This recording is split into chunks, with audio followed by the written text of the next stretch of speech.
Hello friends, আজ তোমাদের জন্য টক কুল নিয়ে চলে এলাম। আজ তোমাদের টক কুল মাখা করে খাওয়াবো বন্ধুরা।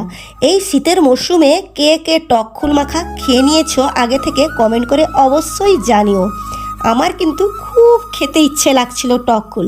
প্রতিদিন তো বাজার যাই, বাজারে দেখলাম টক কুলটা আজ বেশ ভালো টাটকা টাটকা উঠেছে, তাই বাজার থেকে নিয়ে এসেই একদম জলে ফেলে দিলাম। একদম ভালো করে ধুয়ে নিচ্ছি বন্ধুরা। দিয়ে কি দিয়ে মাখবো বন্ধুরা সেটা দেখতে থাকো বন্ধুরা। আর তোমরা নিশ্চয়ই ভালো আছো, সুস্থ আছো, আমিও ভালো আছি বন্ধুরা। এই ভিডিওটা দেখতে থাকো আর বাড়িতে এই শীতের মরশুমে মেখে খেও। ভালো লাগলে প্লিজ লাইক কমেন্ট শেয়ার করো।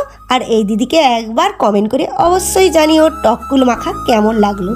আর আমার টক কুল মাখাটা এত ভালো হয়েছিল কি বলবো বন্ধুরা, আর অসাধারণ। বাই, আবার নতুন ভিডিওর সঙ্গে তাড়াতাড়ি